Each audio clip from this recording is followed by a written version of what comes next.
I moved into my dream home expecting peace, privacy, and a little breathing room from the usual HOA nonsense. The house sat on the edge of the neighborhood, with a long, private driveway stretching from the main road to my garage. It was one of the reasons I bought the place: no need to worry about street parking, no crowded neighbors, and best of all, no daily HOA patrols nitpicking over every little thing. At least, that's what I thought. Within a month, I realized that my driveway, a simple stretch of concrete leading to my home, had somehow become the HOA's latest obsession. The first letter arrived without warning. I opened it, expecting some generic HOA welcome packet, but instead, it was a violation notice. Your driveway exceeds the allowable length per HOA regulations and must be modified to comply. At first, I thought it was a mistake. Who finds someone for a driveway being too long? My property was fully within the boundaries of the neighborhood. The driveway had been there since the house was built. It wasn't a safety hazard, an eyesore, or a nuisance to anyone. Yet somehow, the HOA had decided it was a problem. I called the HOA office for clarification, and that's when I met Linda, the HOA president, who spoke with the kind of smug condescension that told me she enjoyed this nonsense. "Your driveway doesn't conform to community standards," she said, as if that was an explanation. I asked her to point me to the specific rule I was violating. She hesitated, then finally said, "It falls under the general aesthetics clause. Long driveways disrupt the visual harmony of the neighborhood." I laughed, thinking she had to be joking. She wasn't. I explained that my driveway had been there for years, predating many of the other homes in the neighborhood. She didn't care. "You'll need to submit a modification plan within 30 days, she said, "or we'll be forced to take corrective action." That sounded like a threat. I wasn't about to rip up a perfectly good driveway because some power-hungry HOA board thought it didn't fit their vision.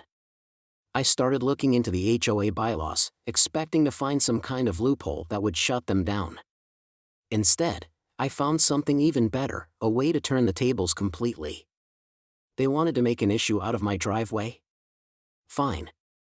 I'd give them an issue they'd never forget. The more I researched, the more I realized the HOA had made a mistake by coming after me. They thought they could bully me into tearing up my driveway, but they hadn't considered that I might fight back.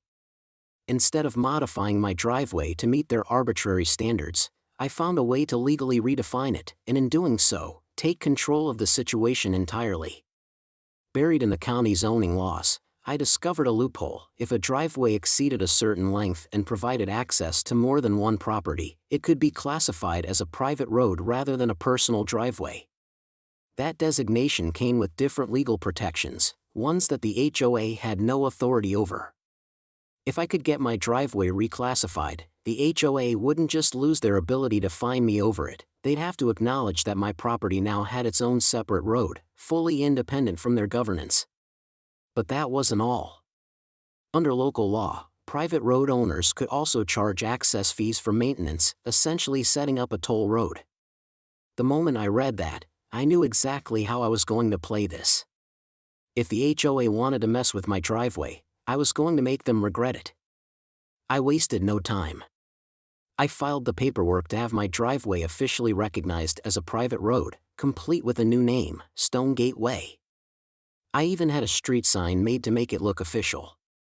The county approved the designation without issue. It met all the requirements, and since my property had technically always been accessible by this road, nothing had actually changed except for the legal status. The next step was even better. I installed a small toll booth at the entrance of my now official private road. It wasn't much, just a simple electronic gate with a keypad, but it was enough to enforce my rights.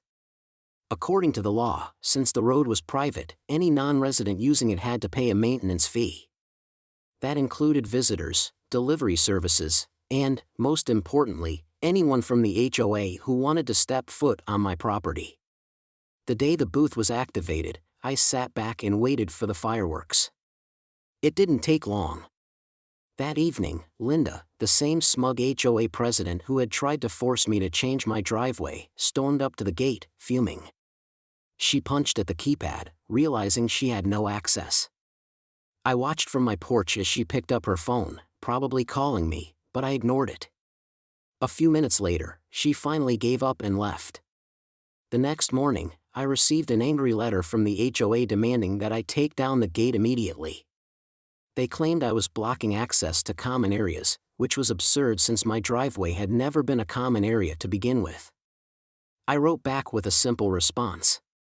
Stone Gate Way is now a private road, legally recognized by the county. Any HOA personnel attempting to access it without permission will be considered trespassers.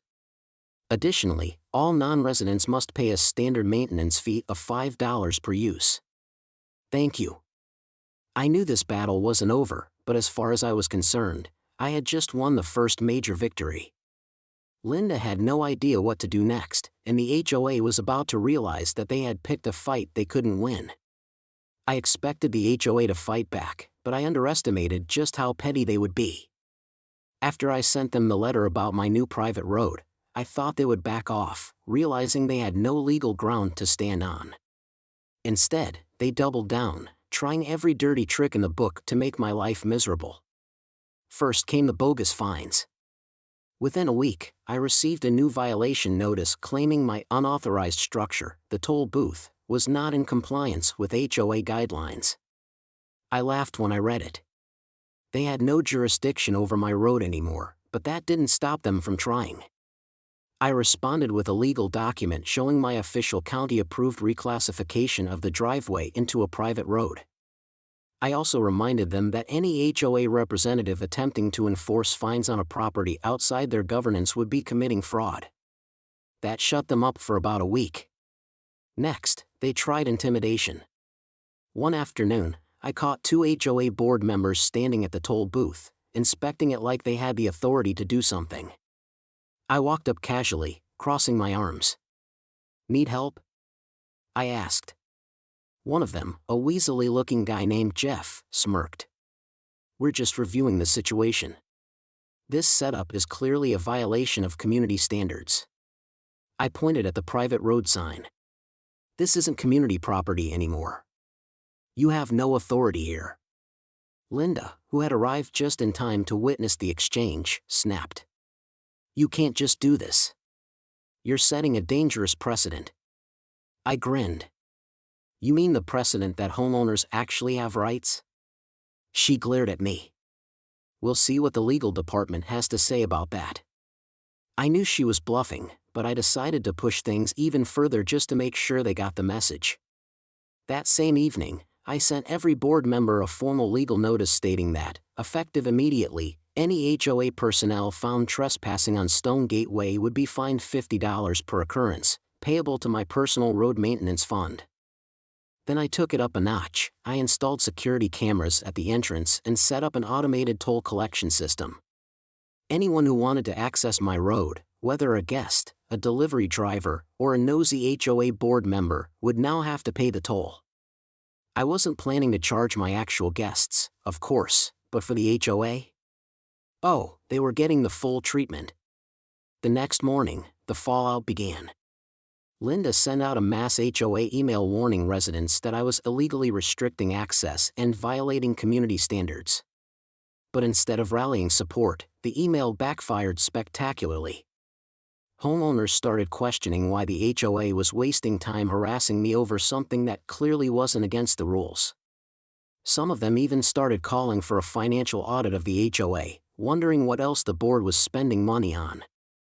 It was beautiful chaos, and I wasn't done yet. A few days later, Linda and another board member tried to bypass the toll booth by walking through the side of my property. Unfortunately for them, the security cameras caught everything. I immediately sent another legal notice, this time threatening to report them for trespassing. I also included a bill for their unauthorized access to my private road, $100 for the attempted bypass. They were losing, and they knew it. But they had one last desperate move left, and they were about to make the biggest mistake yet. The HOA was running out of options, and they knew it. They had tried fines, intimidation, and public shaming, but none of it worked. Instead of backing down, I had flipped the script, turning my driveway into a legally recognized private road that they had no authority over. The toll booth had become a neighborhood legend, and their attempts to bypass it had only made them look more ridiculous. But instead of admitting defeat, they decided to go nuclear. One morning, I woke up to find an official-looking notice taped to my front door. It was a cease and desist letter from the HOA's so-called legal department. According to them, my toll booth was illegally restricting access to community property, and if I didn't remove it within 7 days, they would take legal action. I burst out laughing. First, my road wasn't community property, it was officially registered as a private road with the county. Second, the HOA didn't even have a real legal team, they were bluffing, hoping I'd be scared into compliance. But the best part? They had actually put a deadline in writing, which meant I had 7 full days to plan my next and final move. I started by calling a real lawyer. Not because I needed one, but because I wanted to be absolutely sure that when I fired back, it would stick. He confirmed what I already knew, the HOA had no authority over my road, and their threats were legally meaningless. But then he told me something even better. Since my road was officially recognized, the HOA had actually been illegally using it for months. Any time they had walked through, tried to bypass the toll booth, or even sent letters regarding it, they were trespassing on private property. That gave me an idea. On the 6th day of their so-called deadline, I sent them a response letter. But this wasn't just any letter, this was an invoice. HOA trespassing fees, $50 per occurrence. Unauthorized use of private property, $200 flat fee. Legal processing and administrative costs, $150. Total due, $3,450. Due immediately. I made sure to CC every homeowner in the neighborhood, just so everyone could see exactly how the HOA had been abusing their power. The reaction was instant chaos. Residents started openly questioning the board, demanding to know why HOA funds were being wasted on a losing battle. Some even started asking if they could opt out of the HOA entirely, a nightmare scenario for Linda and her minions, since their power only existed as long as people stayed compliant. The next day, the HOA held an emergency meeting. I wasn't invited, but that didn't stop me from hearing what happened. Linda tried to argue that they should pursue legal action against me, but at this point, the rest of the board had had enough. They saw the writing on the wall. They had no case. They had publicly embarrassed themselves. They were losing the support of the neighborhood. And now, they were staring at a $3,450 bill that they couldn't justify. By the end of the meeting, Linda had been voted out as HOA president. And just like that, the war was over. But I wasn't done just yet. I had one final move left, and it was going to make sure this never happened again. With Linda removed as HOA president and their legal threats completely dismantled, I had already won the war. But I wasn't just going to let them slink away and regroup for another power grab down the line. If they thought they could get away with their abuse of authority, they had another thing coming. I was about to deliver the final blow, the move that would permanently strip the HOA of its ability to ever mess with me, or anyone else, again. The first thing I did was publicly expose their corruption.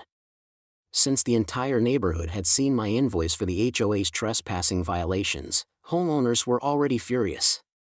They had suspected for years that the board was acting shady, but now they had proof. I took it one step further. I demanded a full financial audit of the HOA's spending. Legally, as a homeowner, I had the right to request transparency in HOA finances, and they were required to comply. When the numbers came out, they were worse than I expected. Linda and her board had been misusing HOA funds for years, throwing ridiculous amounts of money at petty fines, paying themselves administrative fees, and even contracting maintenance companies that they secretly owned to overcharge for basic landscaping. The more people dug into the records, the angrier they got. The homeowners, who had once been passive, were now calling for the entire board to be replaced. But I didn't stop there. Since my private road had already set a precedent that some properties in the neighborhood weren't subject to HOA control, I started petitioning for a full neighborhood vote to dissolve the HOA entirely. It wasn't easy. The board tried every trick to stall the process, but with enough signatures, we forced a special vote. The final count?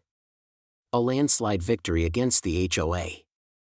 With over 70% of homeowners fed up with their nonsense, the vote passed. The HOA was officially disbanded. Linda? Gone. The board? Dissolved. The ridiculous fines, the harassment, the power trips? Dead. In the end, I hadn't just protected my driveway, I had freed an entire community from the grip of a corrupt HOA. And as for my private road? Well, I kept the toll booth up, but I set the fee to $0 for all my neighbors. Anyone who lived in the area could use it freely, except for former HOA board members, who, according to my new permanent guest access list, were still required to pay. Some victories are small. Some are satisfying. But this was absolute domination. I had turned their own rules against them, made them pay for their harassment, and then erased them from existence. And now, every time I pull into my perfectly legal, private, HOA-free driveway, I smile, knowing they never saw it coming.